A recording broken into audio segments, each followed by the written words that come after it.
What up? What up? What's going on, everybody? Welcome to Rapclout Official Interview. It's your boy Art. Today we got a very special guest in the building, Wallie The Sensei, straight out of Compton. What's up, my brother? What's up with you, Art? Shout out to Man, Rapclout, man. Shout out to y'all. appreciate it, man. How you feeling? Everything good with Oh, I'm you? straight. Sun shining, going with the flow, trying to kick this content out, get these people what they want. I love it, man. It seemed like you busy, bro. That's what it seemed like from your IG page. Every day I see some type of content being posted. Oh yeah, I stay busy, bro. I done did so much over like the course of like 8 months. It's dope though. It's fun. I've been learning, just learning how to attack my craft. Nah, I hear that. How did the pandemic influence, not influence, but affect, your I guess your work ethic? Or were you still allowed to maneuver, go outside, do what you need to do, or were you kind of quarantining like everybody else? Shit, nah, I was definitely outside. I was, I was for sure outside working. I mean it go both ways. Like it make it to where you can't do certain shit. Like of course shows that I would have didn't get done.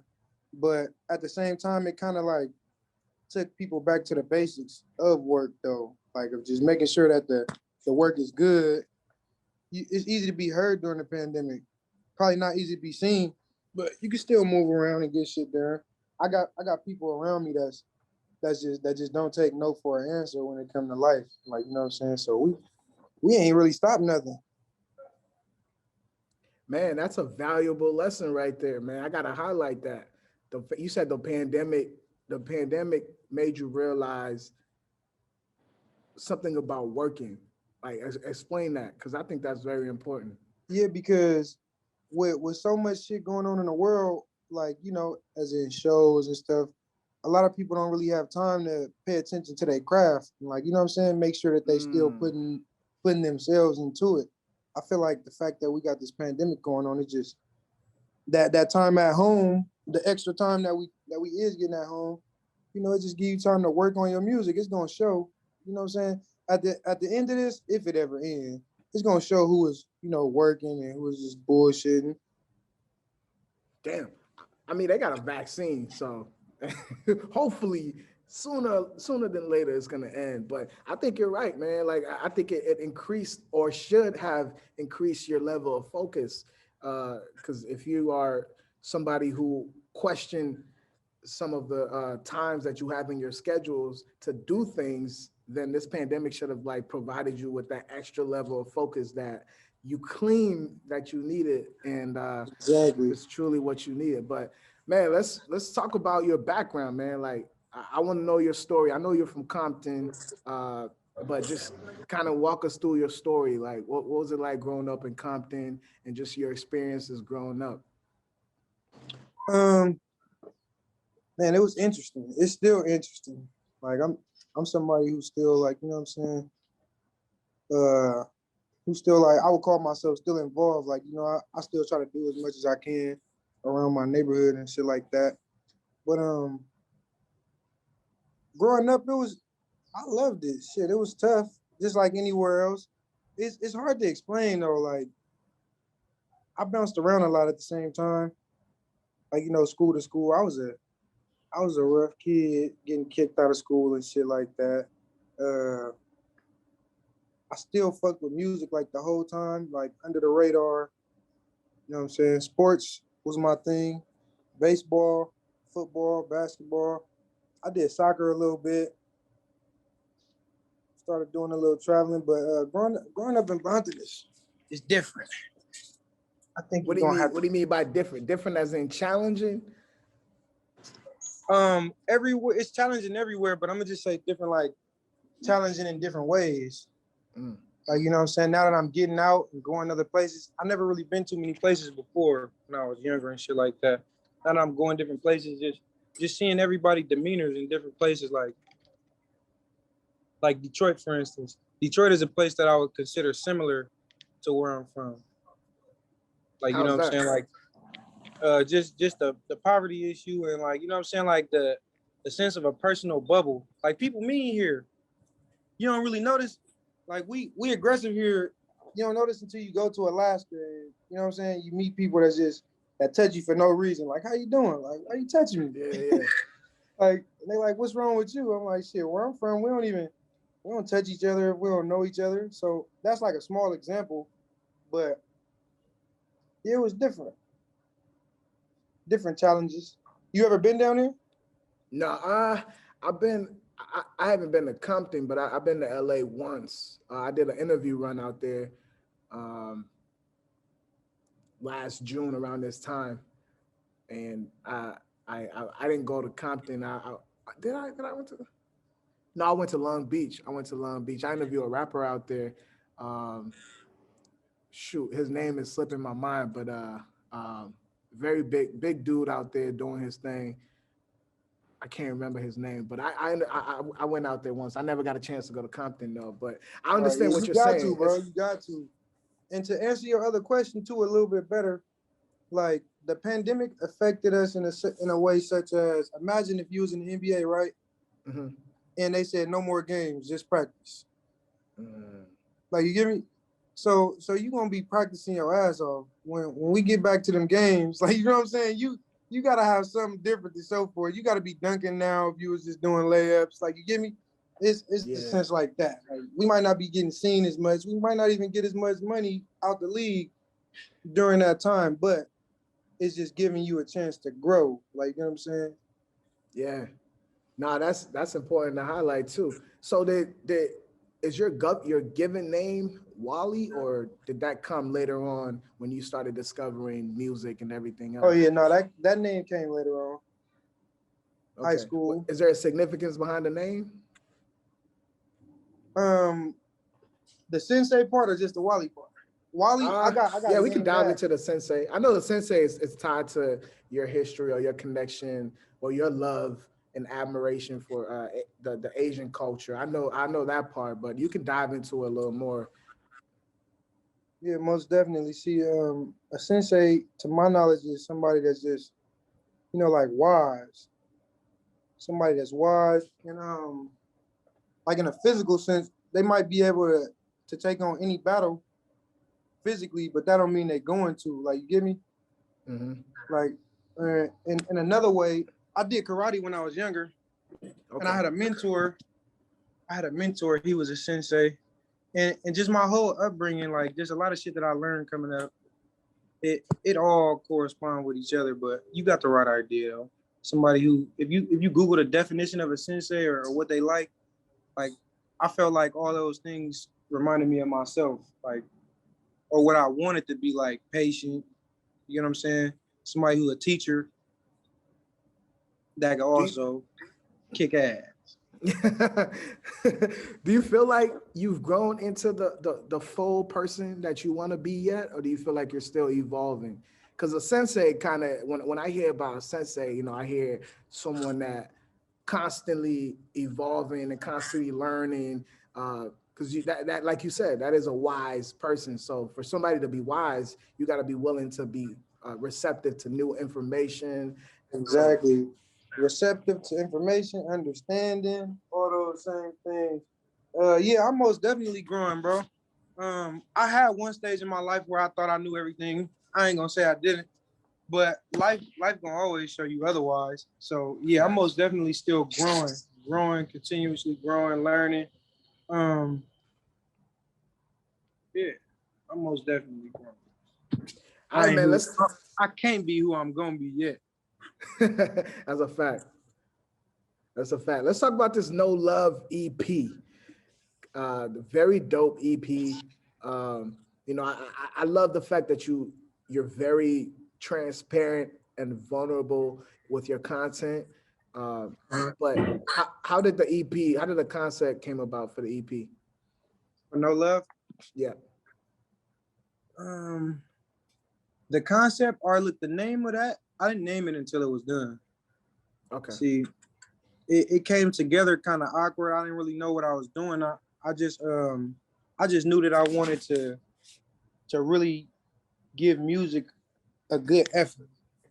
You know what I'm saying? And yeah, I actually lost a bet. When me and one of my close friends, we made a bet, And it was like, if you lose the bet, you gotta just drop whatever you got. Like you can't keep working, you can't keep making songs, none of that. Like whatever songs you got on your phone, if I win, you gotta just drop it.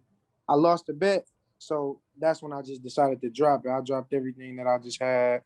And I don't know, I didn't expect the backlash that I got from it. Like that was like a real eye opener for me.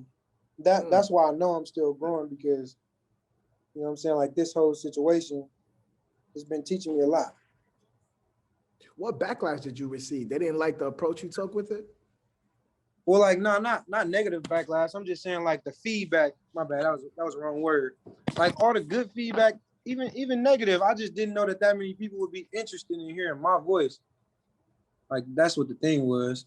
It was a shocker. I'm sure that was a push in the engine to keep moving though. That wasn't like a bad, like, oh damn. I'm like, now you feel like you're comfortable where you at. I'm sure that made you want to like, oh shit, okay, it's time to keep the gas going. Yeah, like I might be able to do this.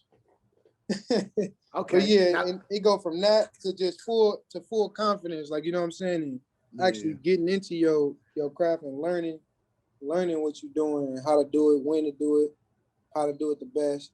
You know what I'm saying? for sure. Not a single scandalous.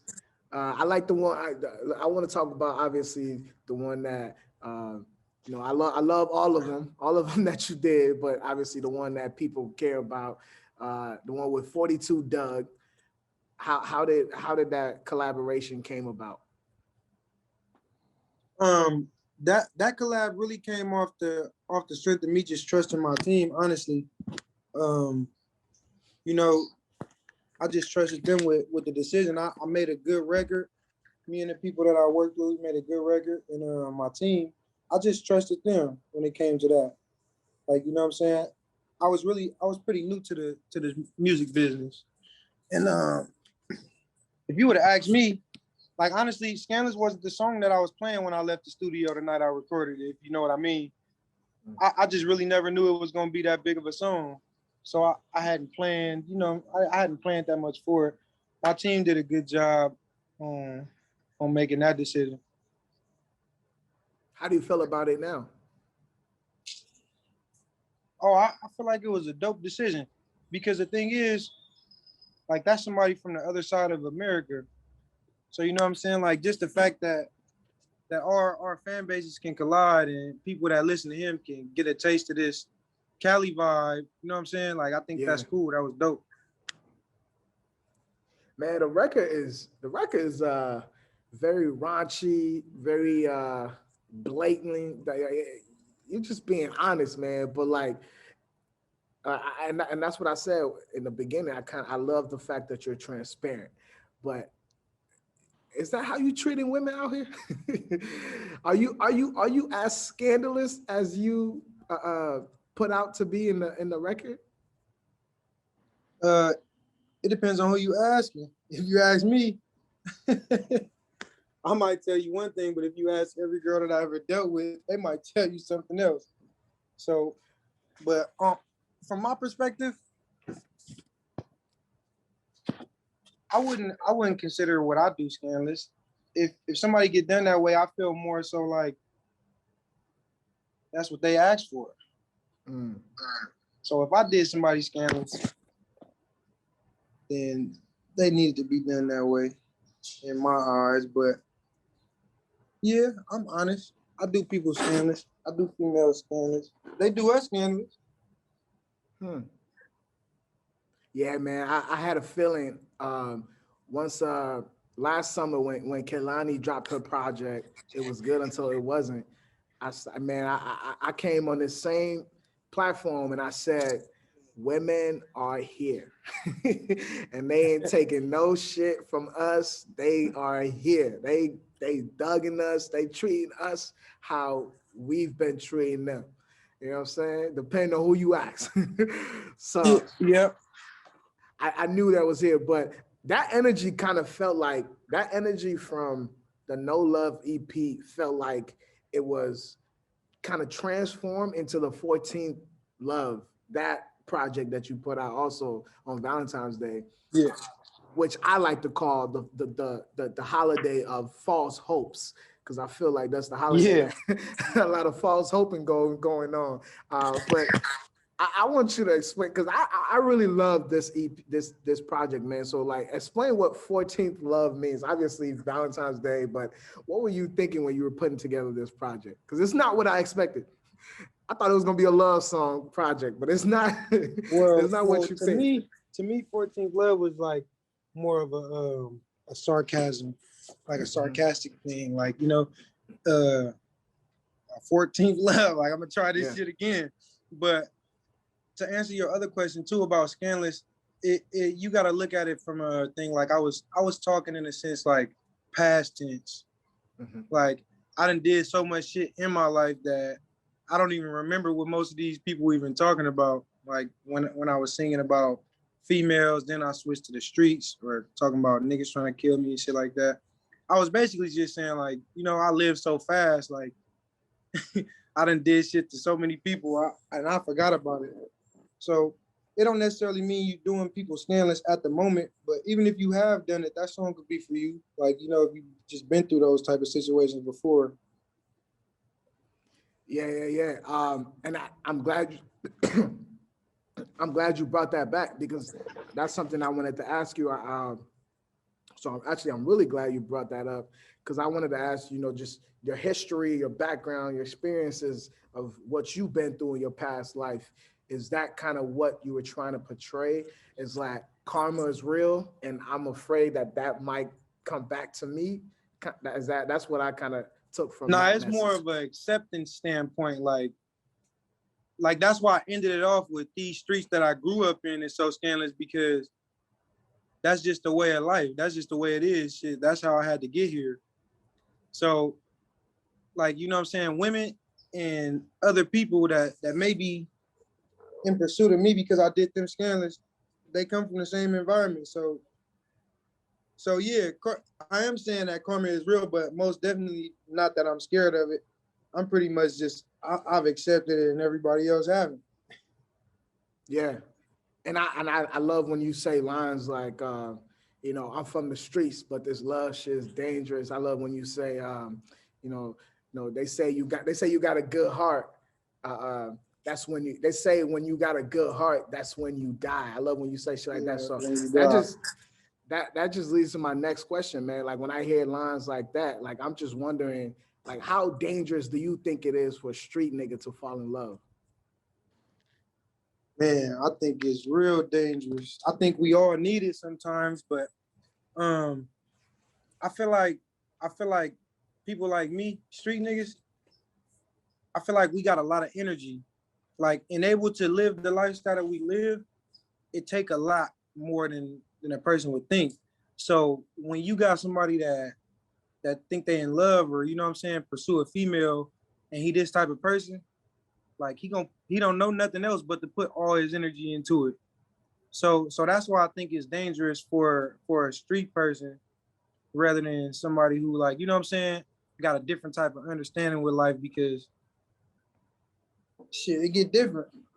But yeah, most definitely for a street nigga to fall in love, it because your pride is one thing, like, you know what I'm saying, that's separate from everything else. But that shit, pride is strong enough to really take a person out. Mm. Like, you know what I'm saying? And street niggas got pride. Yeah. Like, you ain't finna get beat up, like, you know what I'm saying, or mistreated in front of nobody. But when you in a position with a female, you gotta you don't gotta submit, but it kind of take away from that. You know what I'm saying? You, no matter how tough you do it, at the end of the day, you still giving somebody an option to fuck you over. And we ain't used to that. We ain't used to being fucked over and then going about our business. So it is dangerous. Yeah. Would you say it's also like a survival thing? Because obviously you don't want to trust a female that might be with certain type of crew or certain type of people to Oh, try to form some. that's like already implied. Yeah, that's like number one. Yeah. Number one cause of niggas is bitches. Number one cause of niggas' death is bitches to me, in my eyes. Yeah, Like, yeah. you know how they say cancer and all that. To me, I think that it's a bitch behind. I mean, not a bitch. I don't know how we supposed to do on this interview. I didn't ask you about cussing, but yeah. Nah, go ahead. Number Say one what you gotta cause. say. Number one cause of niggas' death is bitches. Every time a nigga died, it was a bitch involved. Damn, that's a huge statement to make. I want to ask you, man, just since we're going off of this topic, I want you to let me know, do you think love is a fictional thing? The concept of love, do you think that's a fictional thing? Could be. I think it go off perception. Like the thing is, we don't all have the same definition for love, so it's just real vague. Anytime somebody bring it up, like love, what you mean? Like you know what I'm saying? There's so many different types of love, and so many different people to tell you what they think it is. It could be, and if it's not, it just need to be taught to everybody the same way. Yeah. I mean, obviously, the reason why I'm asking you that because based off the 14 Love, but obviously, like we established, it was a sarcastic project. But I'm sure there's some truth Yeah, into most records definitely. like Not Real, Wi-Fi, Fools. Like Oh there's yeah. some truth into those records, right? So that's what I want to know. Like, do you think you're a fool if you fall in love? Like, or is it I don't even know how to say that word, circumstance? Is it just based on circumstances? Like, is that what you think? Yeah, I'm gonna have to stick with myself on that one. I think you a fool. I think you're a damn fool. So you never been in love, Wally? I can't believe that shit, man. That's what I'm trying to tell you. I might tell you I'm in love right now, and you could tell me you ain't in love. Like people see it different. Like if you was in love, you wouldn't be saying that. You wouldn't be doing this. Like everybody see it different. So that's what I'm saying. You a damn fool to even put your energy into something that everybody see different. Mm. That's like if I tell you like, all right, we're gonna play this game. If you make the basketball in the hoop, you get 2 points. And then another nigga come tell you, if you make the basketball in the hoop, you get 6 points. Mm. Why the fuck would I practice working at this shit all day? I don't even know how many points I'm gonna get at the end of the day. I don't even know if I'm gonna get 3, 6. Like, yeah, I'm gonna just go play something else. Or I play this shit for fun. That's a fact. I'm interested in your writing style, man. Like how you put these pieces together, because like I said, they're very vulnerable, very transparent. Like I'm sure you're drawing from a emotional side that, or you're tapping into some type of experiences that you've been through. Like how's your process like when you're writing? Shit, I had stopped writing a while back. Mm. Yeah, I had stopped writing a while back. Most of the shit that I recorded over the last like 6 to 8 months all got freestyle.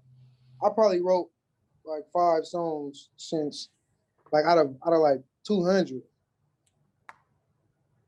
So yeah, them songs might not have got wrote. And I know that Not Real shit, it didn't get written. It didn't get written at all. I recorded that on a smoke break.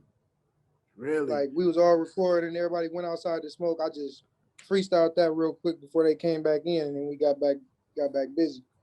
I believe that it was very short. I was wondering why Yeah, it was it so was short. it was a little interlude.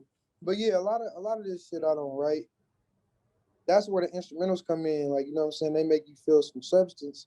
You can get to relating instantly. Yeah. No, I relate. I relate. And I just have to ask you, man, because I'm the type of person that love music like that. Because Man, you sound like you looking for love right now. What you got going on? You sound like you trying to figure something out. Man, I ain't looking for love, man. I ain't looking for love. That's the thing. I think that's a reflection I gotta have with myself, because that's something I've been trying to ask myself. Am I looking for love or am I looking for lust? Because 9 times out of 10, I catch myself not like not putting out that energy to want to receive love from someone, or like, you know what I'm saying? So I don't know if I'm looking for love, man. That's a good question. I don't know if I'm looking for You love don't know, right then just keep doing what you're doing. You'll be all right. now. Oh man, but what's next for you, man? What's next for you? I know you working. You Um, constantly working. What's next? I got some videos dropping um this month, this upcoming month. It's a lot of stuff you've been waiting on. They've been waiting on this O3 flow, Tarzan. You know, I'm finna Yeah, yeah, get that's to hard. You release got a some video shit. for Tarzan? Oh, I got a surprise for y'all. Yeah, it's all coming. Just stay tuned for next month. And the next few weeks is gonna get interesting. And then I'm I'm gonna have a tape that I'm gonna release soon. No name on it yet or none of that, but it's on the way. But the I need video is that. coming now though. They coming ASAP. I need, man, just as a fan, I have one request. Please put that 14th Love on streaming services. So, And I've been getting DM about that every day. Yeah, I'm gonna see what we can do about that, man. I really just wanted to get that out, you know what I'm saying, so people can get that vibe back in them, let y'all know I'm coming. yeah, yeah, yeah. I think once I drop my tape, I don't know. Y'all might still be into that 14 love shit. So I'm gonna see what I can do. Thank you, man. We appreciate that. I speak for the fans when I say we very, very much appreciate that. But yeah, so the visuals coming, got the tape coming. Uh, anything else before I let you get out of here, man, that you Oh wanna yeah, share with us? visuals coming, tape coming. Me and my bro, shout out YS 30 shot. He out my section too. Me and bro, we supposed to be shooting a movie soon. Uh, yeah, we gonna be back on here talking again, man. This is just the beginning. As soon as Oh, this shit get to dropping, you know, it's gonna be like water. I like it. I like it. I like where it has at. I'm a fan, like I keep saying constantly, but I'm a firm believer in giving people flowers while they still here to smell it. So, congratulations, man, on all the projects, all your success. Uh, Last but Appreciate not you, man. least, really work on putting that project on streaming services because I need that. I got no love in my playlist and on my library, but I need that 14th Love. Or I'm gonna have to bootleg it and put it on there, man. I don't want to do you like Hey, that. hey, I believe you, bro. I got you. Don't even trip. Hey, I appreciate you too, on the real, and I appreciate all the fans for just tapping in and even making me relevant. Like, you know what I'm saying? I'm small fry. I'm coming out of Bompton. I'm glad to be here, man. I'm gonna really work on that for you. It's a couple of them songs on YouTube, but you want them on like Spotify, Apple Music, and Yeah, all that. yeah. I pay for my music though. I actually pay for music. So like when I like a project, I buy it. So I want to I want to support the artist. So that's why Yeah, I real want him support. on streaming services. So I want to give you that money for your hard work. Because when I like the project, I want to reward you for giving me something that I get to That's share 100, also. bro. So That's 100. And you gonna have to come down to the city, bro. One of these days, you gonna have to come check us out. Hey, hey look, man, I'm gonna say hold the you up word and I'm to out there, man. Say the word and I'm out there with the camera crew. We gonna do it big. Say the word, we out there. That's it. Oh, I bet that. I'm gonna hold you to it. I'm gonna cook something up. Let's do it. Let's do it. Let's do it. Let's do it. I got you. Let's do it. I bet that. Yeah, All I right, got you man. though. For sure. It's Rapclout Official Interview. It's your boy Art. Wallie the Sensei. We'll see y'all, man. Peace. Appreciate you, King.